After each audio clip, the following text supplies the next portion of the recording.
Hey everyone, Dan here. Welcome to another episode of Forward Looking Leadership. Today, I'm honored to be joined by Navid Ladha.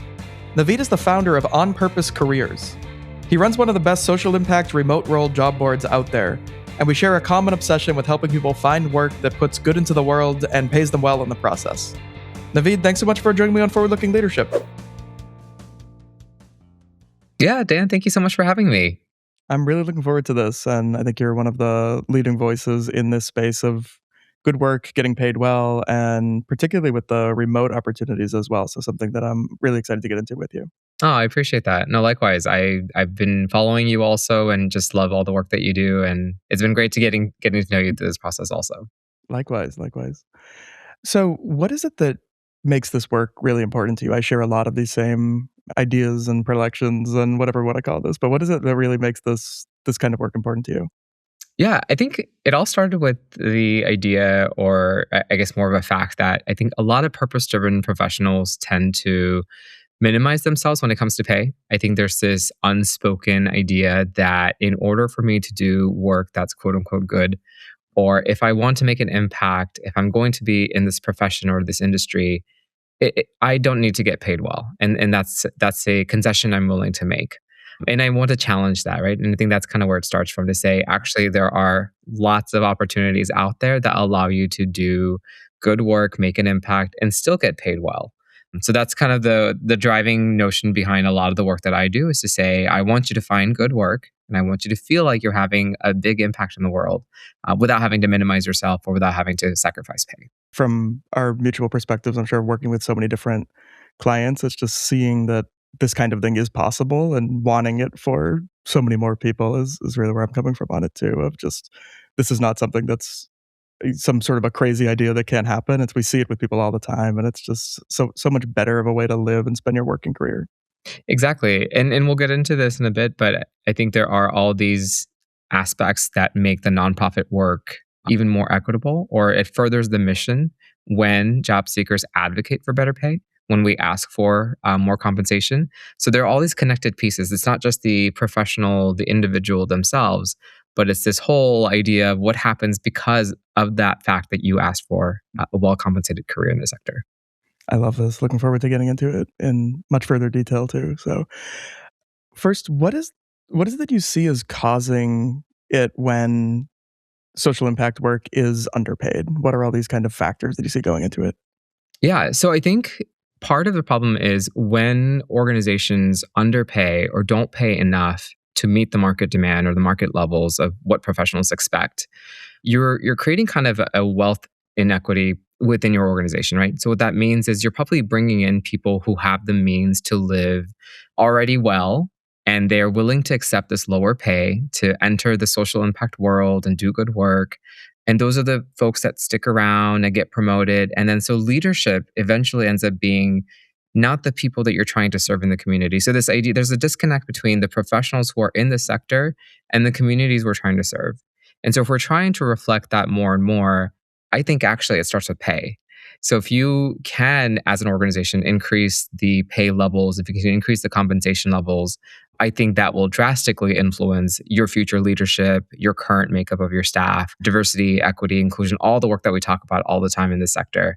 So I think that's like the first disconnect that I see. What do you see us collectively being able to do about this? So I guess that's job seekers, that's leaders of organizations, that's board members, that's voters and policymakers. Let you take this in any way you want, but what do you see being something that can change this? Yeah. Let's start with the job seeker. I think every application you submit it's kind of like a vote. So I want job seekers to take ownership of that and to say, if I'm voting with my application, if I'm supporting something, how can I stop doing that? How do I stop applying for roles that are actually not paying market value? How do I apply for roles that are paying well? And I think it starts there. So if job seekers, if the market is starting to demand that from our employers, then employers will have to respond, right? And I think that's already starting to happen a little bit. So that's one for job seekers, voting with your application. With board members, with leaders, if you are part of an organization and you're seeing the operations, the processes, the numbers, apply a lens of equity to that, to say, how much are we paying someone as a professional in this sector, in this role, and where that work is actually being done? And is that the livable wage? Is that even at the same level? How can we make sure that our staff, let's start with our staff, right? How our staff is being taken care of so that they can continue to take care of others in this mission. They can take care of the communities that we're trying to serve. So I think that's kind of that part that I see happening.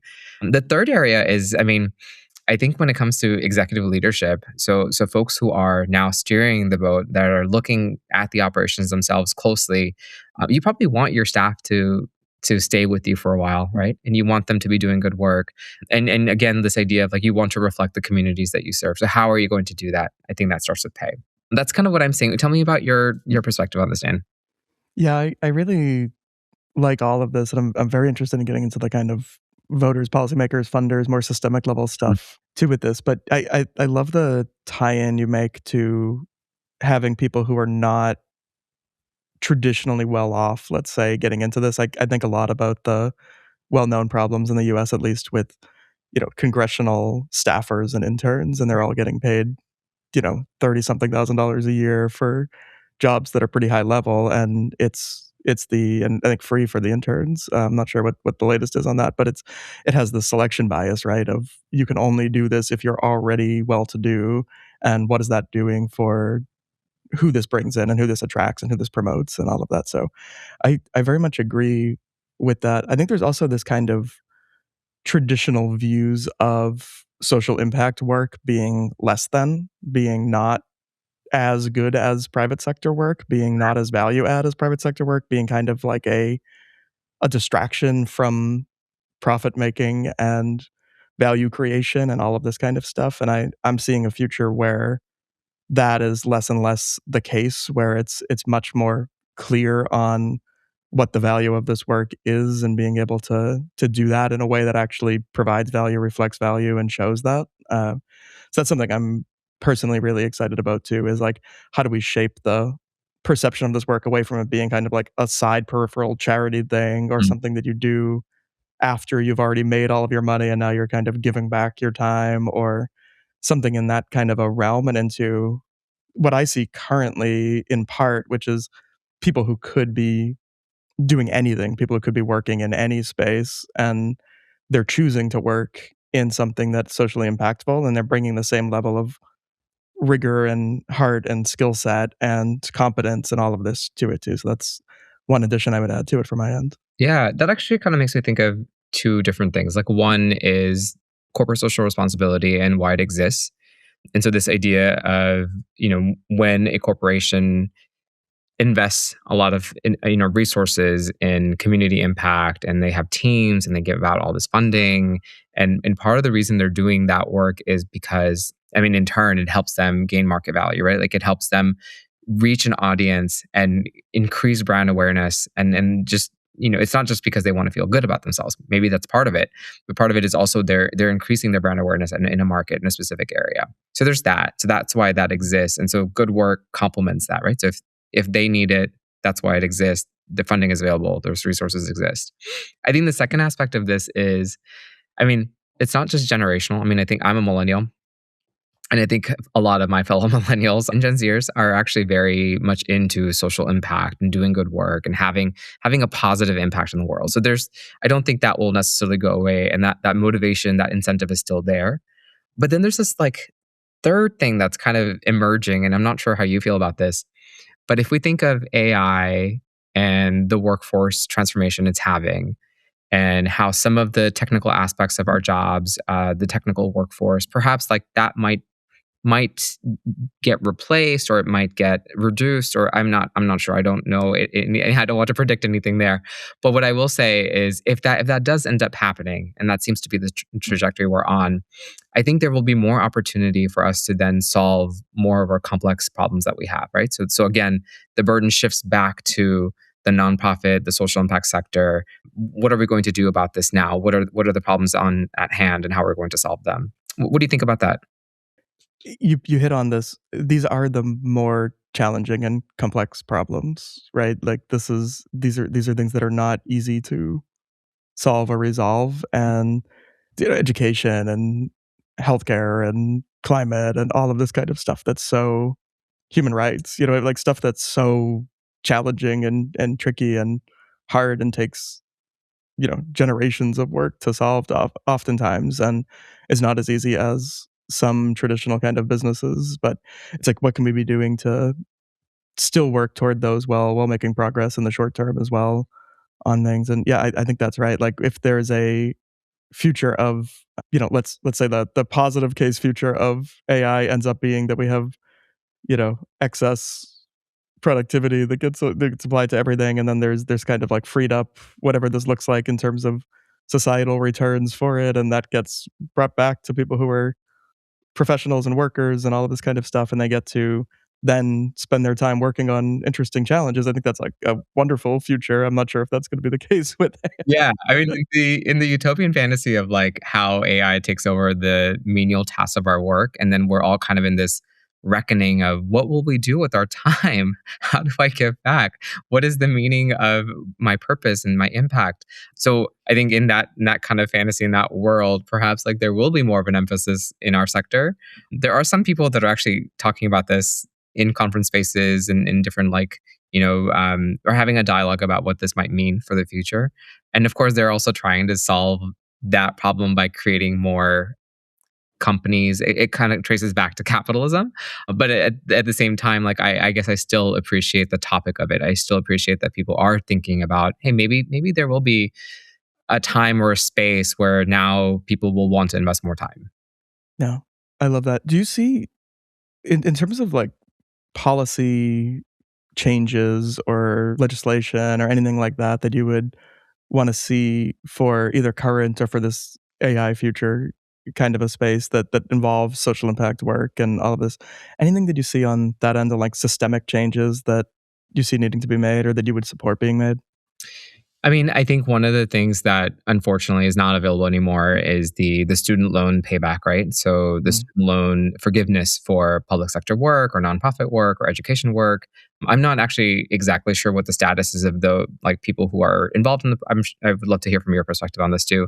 But either way, so I think a lot about how can we incentivize more folks to go into this sector? Are there more opportunities for loan forgiveness or tuition forgiveness or whatever that program might look like, maybe more scholarships available for this sector. I think policymakers sometimes perhaps they're not sure, perhaps they forget.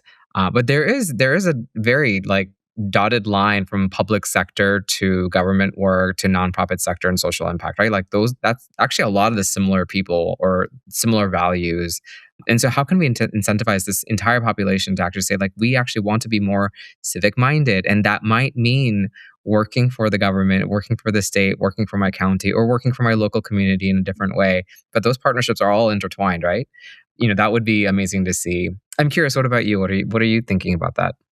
Yeah, I think that makes a ton of sense, and I know it's really confusing for people now to pursue that loan forgiveness. I don't know what the latest status is either of it, but I've heard some people getting it, some people being tripped up by, little technicalities here and there that make the whole thing kind of not work for them. So I think that would make a ton of sense. I'm starting to think too on the what does purpose-driven business have to do with this, and what is that side of this? And I just know so many people. I mean, I think both of our businesses are for-profit entities, right? And it's, we're not running a 501(c)(3) nonprofit to do career coaching and this kind of thing for people in social impact. And I think there's a mix of benefits to this, of having some government to scale, some, civic organizations to do what they do best, some nonprofits to do what they do best, and some purpose-driven people doing for-profit work. And I think it all kind of merges and mixes together in a way that can really create something better than the sum of its parts, or better than, just a government scoped program that gets Hmm. really rolled up and advanced in a big way. And I think we saw some of the dangers of that with, let's say USAID, for example. We saw some of the dangers of this, we know best and we know what the program should be, and we're gonna scope it out, and then people will bid on it, and the companies that will bid on it will all be kind of pre-approved, pre-vetted companies that we've chosen to bid on it. And then you see the work kind of get more distant, I think, from people, get away from people, and not be something that kind of everyone everywhere can see themselves being a part of. With the millennial and the Gen Z kind of generational shifts, I kind of see this return in some ways too to, our grandparents' generation. Civic mindedness was a much bigger part of it. They were much more connected to community. They were much more involved in these kind of different organizations and different causes and all of this kind of stuff that kind of went away and I think is starting to cycle back now, hopefully for people. It's so interesting. I especially love the conversation around generations there, right? Just what did folks care about previously? What are the topics that we're caring about today, and how will that shift and change? And perhaps if there was more study and research into like what are the emerging topics, and what do people care about now? I mean, obviously, like climate, environment, that comes up often for conversations I'm having with job seekers. Mhm. I see a lot of that. I see a lot of AI and ethics, and so that as a conversation piece itself. But yeah, I'd be curious about what else is emerging that perhaps we're not even thinking about yet. It could be so interesting. I mean, one note related to the policy and government conversation we were having. I think one thing that has been helpful. I don't know if I should. I don't know how I would frame this, but as you know, there's a lack of federal funding available for a lot of nonprofit organizations now, right? A lot of that social impact work is no longer funded. But then a lot of private funding has stepped up where that was no longer available. And so I think what that has helped with for social impact organizations anyway is to get unrestricted funding. And so I think perhaps that's a better way. I'm not sure. I would probably want someone else's perspective who's actually at the leadership level of an organization that's now getting private funding versus federal funding and what that looks like for them. But from what I hear from my conversations so far, like in some ways that private funding has been better. I'm curious, what are you seeing? I've seen the same thing. I think with some of this Mackenzie Scott kind of funding, like that type of that. I worked with clients before who were big into that trust based philanthropy movement as well, which I think is largely on point. Of we're not going to monitor and evaluate this to death, even though that's sometimes important and that's sometimes a part of what needs to be done. But so much time and effort can be spent tracking everything and ensuring compliance on every little thing that you forget that you want to make bets on leaders and teams who are proven and are doing big things and are, or have the potential, even if they're not proven yet, and make smaller bets on them and see what can come about from that. So I Mm, really like that way of thinking with it and doing a lot of work now with a guy named Claudio Tanca, who's fantastic, but he's very into this idea of a resilient portfolio, right? Of this having multiple different funding streams for an organization and that making it so that you're not beholden to any one, you're not beholden to that one, whatever it is, billionaire donor, and you have to do their bidding in your work because that's one small part of your stream and you can tell them to go take a hike if you want and you can keep doing the work that you're doing. You know, you have some government funding, you have some, foundation funding, you have some individual giving funding, you have sure. some earned revenue, whatever this looks like for that particular organization. But it's this idea of like the resilience of it being a virtue because it lets you do the kind of work that you want to be doing and that you know how to do. And it lets the organizations that are not doing that not get like artificially propped up by their relationship with the government or their relationship with one particular funder or whatever that looks like for them. hmm And I guess that kind of brings us to what's happening or what are the emerging trends in jobs, particularly for development and fundraising. So I think a 100%. lot of organizations are catching on, right? They're thinking of diversifying their portfolio, diversifying who they ask and how they ask and when. And I'm curious if you're seeing this too, but I'm seeing like so many fundraising and development jobs, more so than I've ever seen. I'm sure partially because a lot of organizations are thinking of, we need to expand, we need our resources. We don't have funding available that used to be available previously. And so because of that, these jobs are in demand and they're changing. I think the scope has changed a bit. There tends to be more and, lots of various constituencies that you're seeking partnerships with for raising funds for development. But then there's also this aspect of you do fundraising, but then you're also going to be doing strategy and operations, and you're also going to be doing communications and marketing. And so having all these various skill sets for this one particular role, I think that's interesting how that's evolving because of all the things that we just talked about. I think you're spot on here. It's the strategic fundraiser is really in demand, and it goes beyond the person who just whatever it is submits proposals for things or responds to RFPs. It's a much deeper that can be a part of the strategy, but it's a much deeper skill set than that. And I found that working with those people is actually really fun too, because they seem to be some of the smartest people in this space. The people who are really, there's kind of like the regular everyday fundraiser person, but then there's this really, really strategic kind of a person who can, they have human to human skills, they have analytical skills, they really care about this space, they're able to understand positioning and how to position the organization to go after certain types of funding or certain revenue streams and that kind of a thing, and yet super in demand, obviously. And I think if you've proven that you can do that and you can do that going forward and you can make that case, you're golden in the job market. But that's few and far between, I think, with people. Yeah, no, it's such an in-demand job. And oftentimes, this is, I forget where I read this, but there was something about how to, I guess, like think about the job, the fundraising job, the development job in a different way. So oftentimes I talk to people and they're like, oh, I just see so many fundraising jobs. I see so many development jobs. And that's just not for me. I'm not a salesperson. I don't see myself in that role, but I could do partnerships. I could do strategy. I could do program. And one of the things that I call back, and I'll have to look up where I read this, but thinking of fundraising as a way to invite someone on your mission instead of asking them for resources. And when you flip that perspective of like, oh, I'm not asking for resources. I'm not like going around begging for money. And that's not my job. My job is to say, hey, Dan, this is the work that I do. I'm so motivated and excited about this mission. Aren't you excited about this mission? Aren't you excited about like where AI is going with the workforce and education, how that's evolving?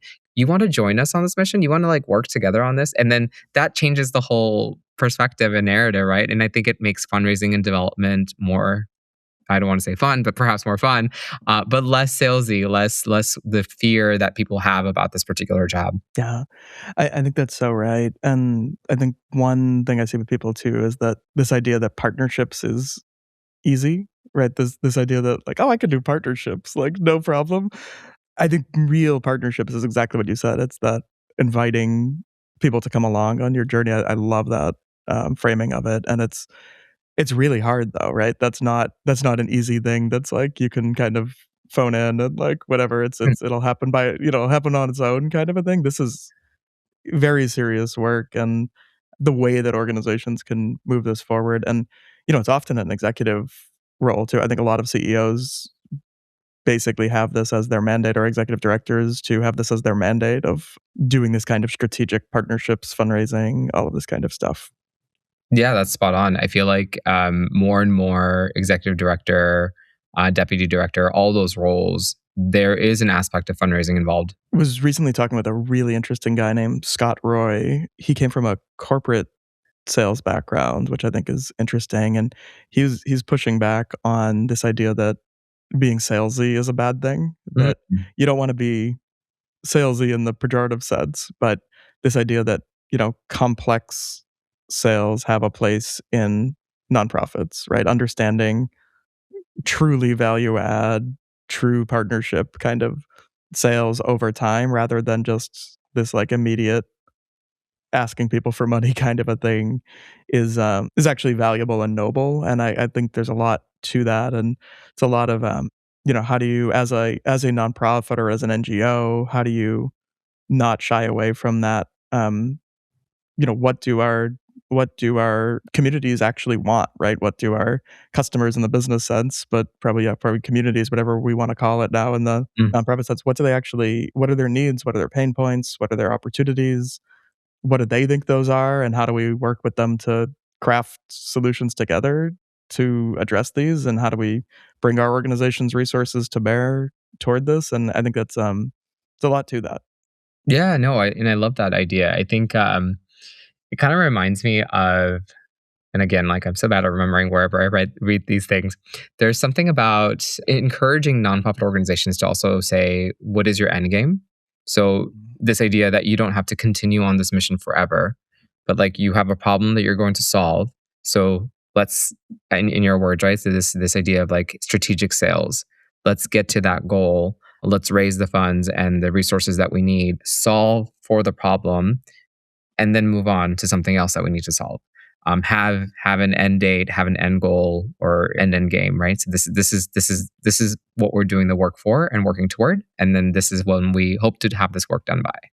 I feel like if more organizations did that, I feel like that would be better for our sector. It'd be better for our work.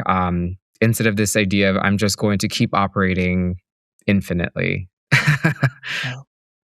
Yeah, and it's the self-perpetuation of leadership in some of these places where it's Mm, pretty clear that a lot of the leaders just, I mean, to the point before of who rises up at a lot of places is like, these are people who have often made their career in maintaining the status quo and keeping everything going as normal, and this is not in their interest to actually end this because they have a sweet gig going. And I think mm, it's much more interesting of what do we really care about with climate, let's say, right? And if this is something that's big on somebody's mind coming into it, and then where can I bring my talent and skill sets, and who can I partner with, and who can I work with to bring about this change that I want to see? And I think that's right on. And it's less of this, have I kind of maintained this organization for this organization's sake, and much more of what is this for, and where can I best position my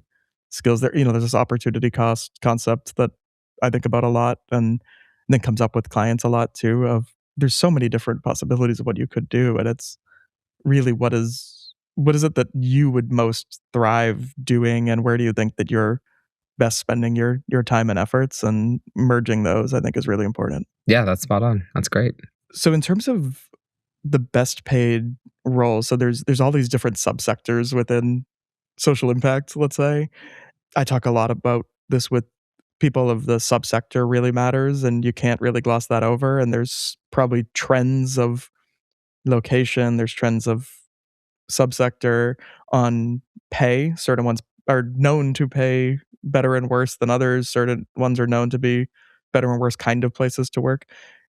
Have you noticed the same thing from your end? And if so, how would you advise people on which of these they should think about pursuing? Which of these are ones that are kind of notoriously not as well resourced, not as well paid for people? Hmm.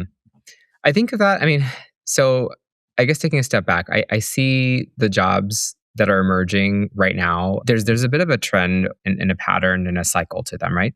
So and I guess there's a bit of a season to it. So at this moment in time, I see a lot of roles in education and workforce development, and I think part of that is, regardless of which administration is in power, economic mobility, education, and workforce are kind of always top of mind because our communities, our voters, our residents, our citizens care about that quite a bit, right? So that's an interesting topic, and I feel like those tend to be pretty well paid careers because they're already equity minded because they're already thinking about workforce development. And so if they're not paying their own staff well enough and there's not economic mobility built in, then I think then there's a flag that goes off, or there's a light that goes off, like, oh, this is not really connected to our mission, which is good. I'm glad to see that. I think right now I'm also seeing a lot of like justice and democracy type of roles popping up. And I think those roles are actually quite well paid. Also, there's a lot of policy directors, lots of folks who are looking for organizers. And so that job, I think part of it is because that job is hard. It's really difficult. It's taxing. And because of that, they pay their professionals quite well also. So that's an area to look at now, particularly if you're a job seeker. I think when it comes to the type of roles, I mean, we talked about development fundraising already, and I feel like that's evergreen and always in demand, and those roles tend to be well paid.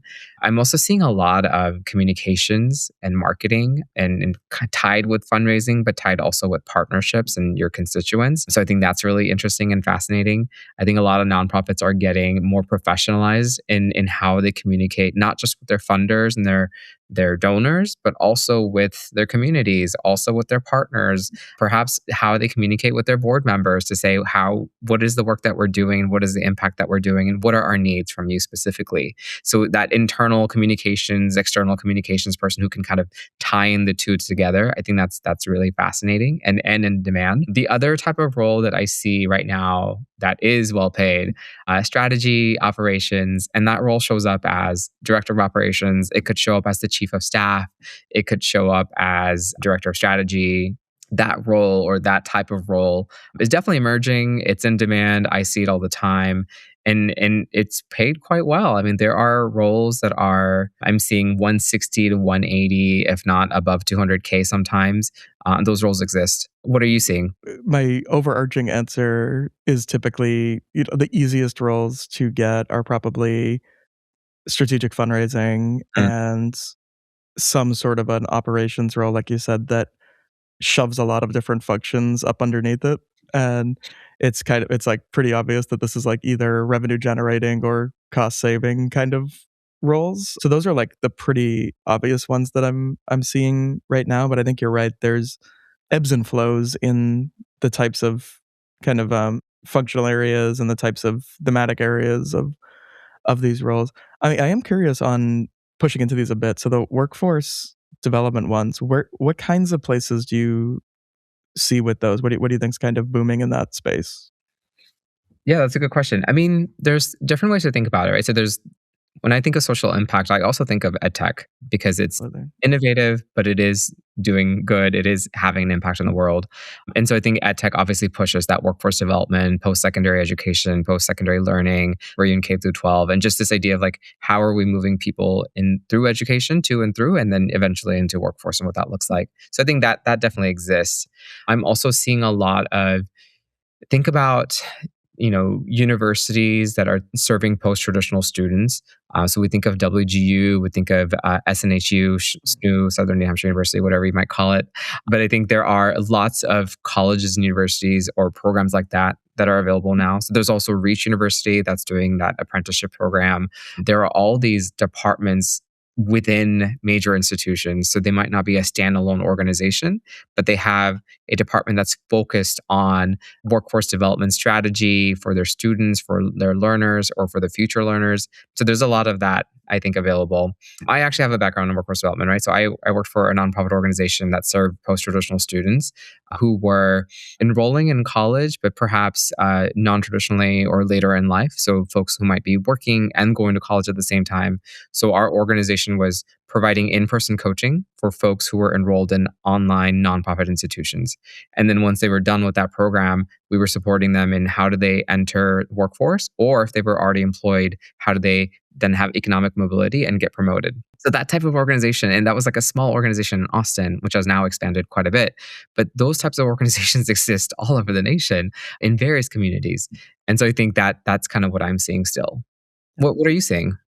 No, that's really really interesting. I'm really glad you made the ed tech tie in too, because that's obviously booming, and I think this is a lot of what I was getting at too before with this these spaces that don't traditionally think of themselves as social sector, but Mm, are very obviously social sector to me, and it sounds like to you. I have a friend who owns a bunch of mental health companies, like employee assistance program kind of mental health companies, and you would think that that's like obviously social impact, social sector, but people in these spaces don't think of it. My dad's in senior living. He's runs a nonprofit retirement community, and it's like social impact is this foreign word to him, right? It's like this. He doesn't think of himself as a social impact professional. He thinks of himself as a nonprofit senior living professional. And I think these kind of spaces that are right next door to what we would traditionally think of as in social impact are really important because they just have so many more opportunities, so many more jobs and things in them. And a lot of these are booming right now, like ed tech, mhm. for example, but these other spaces as well. Mental health is booming, senior living is booming, all of these different kind of subsectors. And healthcare, for better or worse, is also booming too. A lot of people are landing in hospitals and health systems and things, and these are again places that people often think of themselves as medical professionals, or they think themselves as Mm. health systems professionals, but it's all social impact. It's all social sector in my mind. And it's kind of this Yeah. expansion of it. I so agree with that. I mean, I think we talked about AI and ethics and tech policy and tech for good. And so all of that, I consider that social impact too, right? 100%. I also wonder if there's almost like is there a movement to be more inclusive of the sector? Like, are we including more topics than previously people thought of this as social impact? Is that a generational thing also? I'm trying to find the right word for it. I've been calling it the new social sector Mm, and just trying to expand this out because I think even working with clients one on one, there's a lot of linear thinking. Like there's a lot of this, I was in this very particular space and not really understanding what's right next door to that space. And I think that's right. I think it's also probably generational too, with this idea of I want to be doing good through my work, and that can take a lot of different forms, and it doesn't have to be social impact TM, right? This doesn't have to be, whatever it is, a B Corp with the official B Corp kind of a thing. It can be a different kind of an organization that is also doing socially good work, and I honestly think that's the only way this moves forward and this broadens is that we get how many clients do you get who come to you who say, "I wanna work for the Gates Foundation?" And it's like, "Okay, good, like, great, that's fine." You can you can work for them, they have a handful of jobs, and they're sunsetting at some point soon, which is probably a good thing, and great, like, good luck, go for that. "I wanna work for the UN system." It's like, "Okay, it's a tall order these days, and do you really wanna do that? Or are there better uses of your time and efforts than trying to fight other people to get into these yeah. spaces, and instead broadening this out?" And I just think of the people who have worked with this past year and a half too, of just the the types of different spaces they've landed in of, a local environmental nonprofit that's reasonably small and is doing a lot of great work on the ground, a director of community outreach for a cancer center for a health system, biotech companies, places that are bringing help someone out who's now bringing sleep apnea machines worldwide to people who need them. And it's just all of these different spaces that people don't think about that can only come from having a more broad, a more expansive view of this, and it's something that I'm definitely the most excited about. It sounds like Yeah. you too. No, I love that. Related to that, though, I do have a beef with organizations who push themselves as purpose-driven, mission-oriented, when actually, like, what their work is doing is furthering the climate crisis. Or so I also want to push organizations to Like be the like, greenwashing thing, right? Yeah. yeah, Just for people who I think a lot of people listening will understand that, but what does that look like? What does that kind of fake social impact coding look like for oh places? my goodness. Okay, let's think of it this way. Let's talk about AI, right? So since AI is like so topical and people know about it, so AI might say we are enabling more people to have access to information. And this is like, that makes us purpose oriented or mission driven or whatever you want to call it, like whatever buzzword they want to fill in. But at the same time, AI is also, unfortunately, like taking in a lot of fresh water from communities, and it's furthering the climate crisis for some communities around the world. And so, can you call yourself purpose driven? Can you call yourself mission oriented as an organization when that's what you're doing? Another example that comes to my mind is like when airlines say that they are, they're mission driven because they're connecting people around the world together. They're, that, like sometimes I've seen an ad or something like that, and I'm just like, well, yeah, but what about the fuel that you're wasting? What about like all the all the various things that go into your business, right? And I don't know. I'm curious. What are your thoughts? Do you think about things that way? Yeah, I think there's a realness to this that needs to be brought back in, and I think that's kind of it's everything in this space, right? Like, there was this wave of performative social impact for so Mhm. long that was, "I want to get into social impact so that I can be better than you," right? Like, I'm a better person than you because I'm in social impact, and you're just a less than person who's not in social impact, and then I think companies, probably smartly, but, not not properly picked up on this in terms of, okay, we have to kind of like shape what we do into being this worthwhile and good cause, even if it's not, and kind of can cynically do that too. Of I do some lots of different work, but like one of them is reviewing applications for a big fellowship program, and there'll be people who apply as the corporate social responsibility person for a data center, and it's like, I don't know here. Like it's calling itself corporate social responsibility. It's saying that it is this, but is this doing more harm than good? And it probably is. And like, what does that look like across the board? And I kind of like the real social impact people, no matter what they call themselves, more than the fake social impact people when it's pretty clear that what they're doing is doing more harm than good. Mhm. Yeah, that's so interesting. That I feel like that's a topic of its own. From your background doing these corporate talent acquisition and these workforce development programs, what is it that you've learned from those places that still informs what you're doing today with on purpose careers? Yeah. So I'm going to give you a little bit of background first. So my first job out of college was to work at a career center. So I've been doing or been in this world for a while, 17, 18 years. Started as a career advising and then moved into the nonprofit sector, worked more on workforce development, thinking a lot about like how economic mobility and how do people move around. And then did some, workforce partnerships from the talent acquisition side of a corporate organization. And so what I did is I connected those pieces together to say, okay, all of these great organizations exist in this ecosystem in workforce development that are preparing, folks for careers. And a lot of talent acquisition at the time, DEI was a hot topic. Unfortunately, it's no longer, something that people want to talk about. But at the time, that was front and forward, and that was like the main cause, and that's like something that people were championing. And so what we were doing is to say, actually, DEI can be informed by connecting to these great organizations.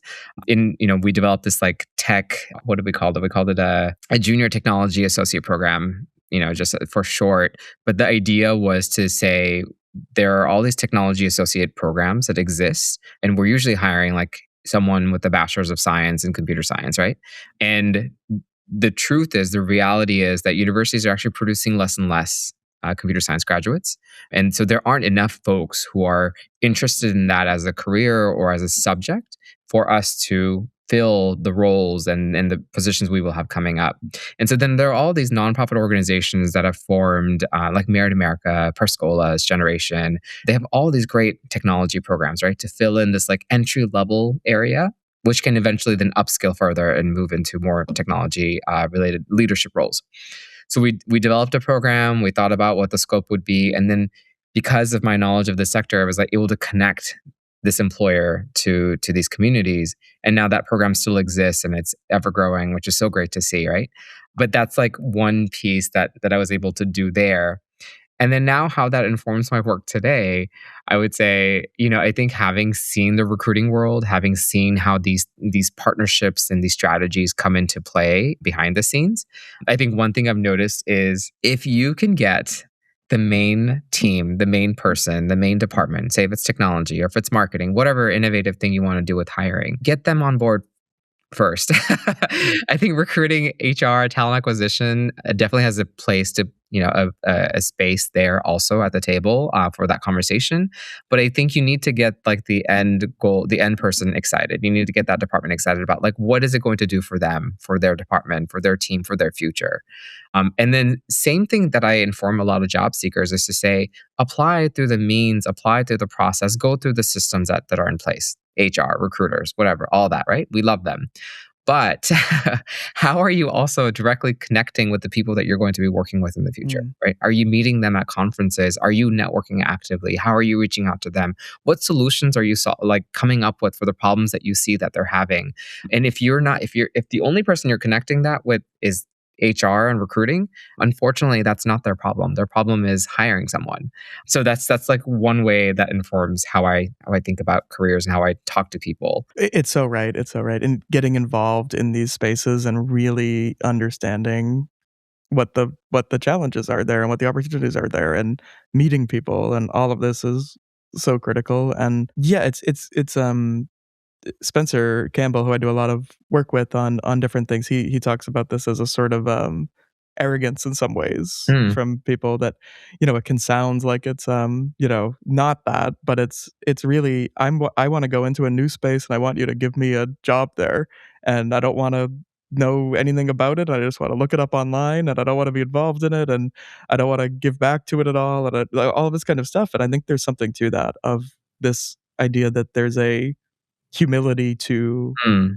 networking in a positive some way, that is volunteer at a conference, serve on a board, volunteer for, you know, some sort of a project where you can show people what you can do, you can apply your skills to it, all of this kind of stuff. Just really get enmeshed in this new space that you're going after, and start adding value right away, and don't wait for other people to give you that blessing of that job. And it's amazing what that can do, even just Mm. to, still most people I think get it through applying, but even just being able to speak that language a lot better, understanding the different organizations in that space, it all comes from exactly what you've described here. So one thing that I think you do exceptionally well among your many talents is in uncovering remote work. And I know that there's been this pendulum swing in a lot of ways after the pandemic, away from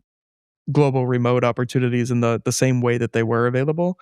I would be very interested if you can share with listeners what your current read is of the remote job marketplace for social impact work, and how to go about finding these kind of opportunities. Yeah, absolutely. So we run a job board at onpurposecareers.org, right? And that job board is probably our most popular service, or one of the things that we offer. And the job board at any given time usually has like 130, 140, 150 jobs posted. And one thing I'll kind of mention is we look at a very specific slice of the market, right? I'm only looking at nonprofit social impact roles that are remote and that pay 80K and above. So nothing below that level has to be remote and falls into the sector. And I did some analysis of all the roles that I like found just this past year, right? So just from Q1, January through March this year, I was able to find over 1,000 jobs that I posted on the job board. So if I was able to find that many jobs that are remote and social impact, paying that salary, I think that means that the sector in all is doing pretty good. Like there are lots of jobs out there. And so that's a narrative that I want to challenge for a lot of people. I think like, yes, it's hard to be a job seeker, and that's a completely different conversation. But the market isn't doing as bad as we think it is. If you're out there searching and you're looking, you'll see that there are lots of roles. There are lots of jobs. Yes, they're closing faster than they used to. And again, that's a whole different conversation. So the remote roles. So looking at all that, I would just say there are more remote roles than I anticipated. There are more remote roles than I thought there would be when I set out doing this. And I think a lot of them are actually in social impact, which is so interesting. There are a lot of nonprofit organizations that are thinking about this in a very innovative, forward thinking way now, thanks to perhaps 2020 and COVID. But it has changed the way we operate. It has changed the way we think about work. I think the nonprofit social impact organizations and people tend to be more like flexible minded anyway for the individual. So it's not this idea of you must be in your seat 9 to 5 and collaborate with everyone on site and on campus. It's more of a, we understand that, your life, things happen and you might need to step away for a little bit or whatever, and flexibility is so important. And so I just think that social impact folks tend to be like-minded in that way, that we know and we want similar things for our staff and for ourselves. And so I think because of that, there just tend to be more roles that are remote. Are you seeing the same thing? What are you seeing for remote roles? So I've definitely seen fewer than before, but I think that a big reason that I wanted to talk to you was I think you uniquely do a great job of surfacing these for people. So it is heartening in a lot of ways to see that it's not as dire as people think, of there's no more remote roles. I am curious though, where do you, if, as much as you can bring us behind the curtain on purpose, and I definitely encourage people to follow along with you and see these roles, but like, how do you go about finding these? Where do you look? Yeah, a lot of them are actually shared in our networks, right? So if you think about LinkedIn, just as an example, you probably log in And you can probably see all the people in your network that are sharing jobs. They're like, we're hiring on our team, we're hiring on our team, which is so good to see. I also think that that's part of training your algorithm on LinkedIn to be able to see those things. A little bit of a side note, but I think sometimes when I work with job seekers, I encourage them to go and search for keywords that say hiring and perhaps nonprofit or whatever your topic might be and start engaging, because you're teaching LinkedIn to then show you more of those things instead of interacting with, anything that you're feeling like LinkedIn is currently giving you now. So if it's giving you a lot of doom and gloom and politics and layoff stories and how like the world is coming to an end, stop interacting with that and start interacting with what you actually want to see more of, right? I don't want to say like don't ignore everything that's happening and just focus on the good, because that's also problematic. But what I'm trying to say is LinkedIn specifically as a network where you can find jobs and find people, perhaps it might be worth it to train your algorithm to find you more jobs. So that's what I've done, right? And I feel like I'm able to surface a lot of things. And I have a broad network because of the work I've done. And so whenever I see opportunities, I try to surface them on our job board to say, like, this was just highlighted. Our job board only highlights jobs for 2 weeks at a time. Right. So that's another thing, because the market is moving really fast. So if you are finding a job, if you saw someone who posted something, you'll notice that 4 days later, if you saved it, it's gone. It's no longer active. And so for our job seekers who are following us, and we have like 50,000 people checking out our job board per month, right? So there are a lot of people looking at these things, and I want to share jobs that are fresh and still hiring and posted recently, and again following those three things that I mentioned, right? So social impact, remote, and high paying. And so that's kind of the process there. And then look at other ways of searching for jobs too. So LinkedIn is one. I mean, Indeed and Google search, and there's just all these like places where you can go and see like what's being surfaced today. And so it's a combination of that. But I would say it's pretty heavily reliant on my network. Yeah.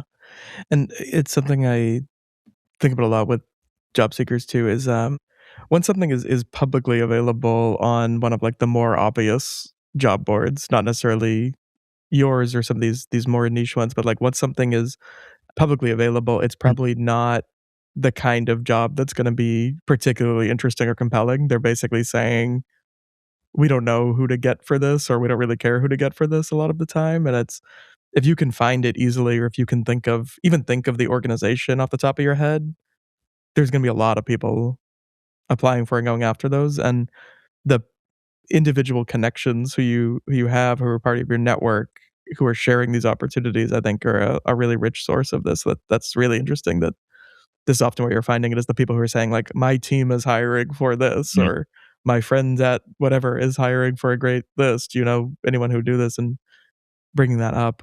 Yeah, so I was just gonna say another layer to that is I focus on jobs that are at organizations that aren't as well known, right? So nothing like the Gates Foundation that we were just talking about, like everyone wants to apply for those jobs. But perhaps there are these like hidden organizations and these like other parts of the social impact sector that like maybe a lot of people don't know about, but still pays really well and the work is really exciting and happens to be remote. So those are the types of jobs I get really excited to share and showcase on our job board. Again, just a remarkable job with doing this, and would Thank very much you. encourage people to follow along with this.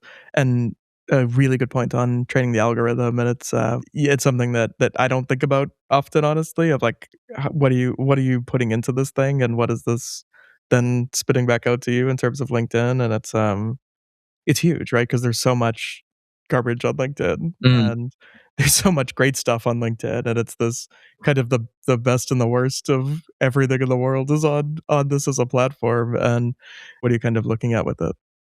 So some of these specific kind of subsectors I think are particularly interesting for people that I've been working with. So we've gone over workforce, democracy and justice. You mentioned as well. Is that global? Is that US? Is that country specific? And like what do you see that kind of looking like? I know some people have had a hard time with figuring out, if I don't come from like an activist background, or I don't come from a political background, how can I get involved in democracy and justice kind of work? Yeah, that's such a good question. I mean, I think part of the reason we're seeing a lot more the democracy and justice and organizing jobs right now is because we're in an election cycle year, right? And so that's why everything's popping up now as the summer is approaching, and then there will be a lot more messaging and organizing out there. I think for anyone who is interested in that type of work, I think part of it just connects to the topics that you've been working in, right? And how do you say, like, how can I bring this knowledge and this awareness of this community that I have to this part of this work, right? So climate tech and all of this kind of stuff. Any thoughts on what's trending right now in that, like where there's more jobs, fewer jobs, that kind of a thing? Yeah, I guess like right now I'm seeing a lot of network activator jobs in climate and environment, which is good to see. I think climate and environment had a bit of a pause, probably, most of last year, but then I feel like it started emerging more as a topic in jobs that at least I was tracking. January, February, March has been continuous, and there have been more and more opportunities, which has been really good. But yeah, anyone who can be more strategic, be a connector, be that person who can manage this ecosystem of thought leaders. I feel like that job seems to be in demand right now. At least that's the topic that keeps coming up. Yeah. And AI and all of that kind of world, what do you see in terms of actual kinds of roles and organizations and things for that? Yeah, researchers, ethics, policy, people who can work with government representatives, whether it's federal or state. I feel like that's where it's going, at least Mm. now. At least that's what I'm seeing. No, it's all really helpful. I know some people have particular interest in these, and Yeah. yeah, this is really really useful for them. What books, or it doesn't have to be books, but any resources of any kind, do you find yourself using to stay up to date? Do you recommend to other people the most? What does that whole kind of thing look like? Yeah, sure. Well, when it comes to careers and values exploration, I definitely recommend people look up Jonathan Fields and Spark Type, and just this idea of your paid work is like one part of your life and there are all these other domains, and how do those things connect. So that's more of the careers and values exploration kind of work that I do. This is odd, but I actually really like to read books about marketing in general. And I feel like you can take some of those lessons and apply them to you as a job seeker. Right now I'm reading, it's called This is Marketing by Seth Godin. And it's really helpful because it's just this idea of, I think, going back to the conversation we were having about like, how do you help someone else? How are you going to solve someone else's problem instead of kind of like taking? So I think applying that lens of like, okay, I'm actually marketing myself, not an organization or not a business, but then how am I applying the same principles to my job search or my network? So I really like that kind of stuff.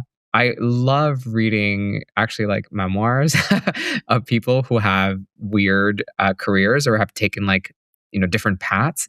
I just finished reading Ina Garten's memoir, and I think like I don't know if you know about her, but she was like working as a nuclear policy analyst in DC before she became this like beloved food this celebrity and this person. And so I love that. I love reading about like what was the moment that they decided to switch to something completely different, and how did that go for them? What were all the failures and the things that happened before they made it big, right? And I think giving people that sense of insight of like this happened for this famous person, it can probably happen to you in a very similar way. Maybe you might not be a famous foodie, but perhaps perhaps as you switch your career, you'll notice that yeah, maybe there's a bit of a setback, but there will be a forward trajectory again. We're a big Garden household, and Are you it's a really? cool story. It's amazing. It goes along with a lot of what we've been talking about, right? Of this, and Seth Godin too, and everything. It's just, yeah. How do you think creatively, expansively, value add all of this kind of stuff, and then how does this fit with the life you want to live, and how do you bring all of this together? And it's much easier said than done, but I think it's a better challenge than, how do I kind of beat out other people for the limited role at this one place that I've decided I need to work to, do what I want to do. And it's such a limited mindset, and there can be such a better, more expensive way. And I mean, what you and I are each doing is not something that is you can't apply to do that, right? There's nothing you can apply for that does that. And I think the space is going more and more in that way too, of these kind of interesting portfolio careers, interesting entrepreneurial journeys, interesting roles that are kind of co-created and co-shaped, and all of this kind of stuff, rather than this dog eat dog kind of competition for something where you're trying to get ahead of other people, force other people out. I love that. Navi, this has been such a great conversation. How can listeners learn more about you, about On Purpose Careers, and follow along if they'd like? Yeah, absolutely. You can follow along. I'm on LinkedIn, pretty active. Navid Ladha, find me there. You can follow our job board. It's at onpurposecareers.org/job board. We also have a coaching directory there if you are looking for more career coaching resources. So all of that exists there, but you can definitely follow me on LinkedIn. I feel like LinkedIn is probably the best way to keep up with what's going on.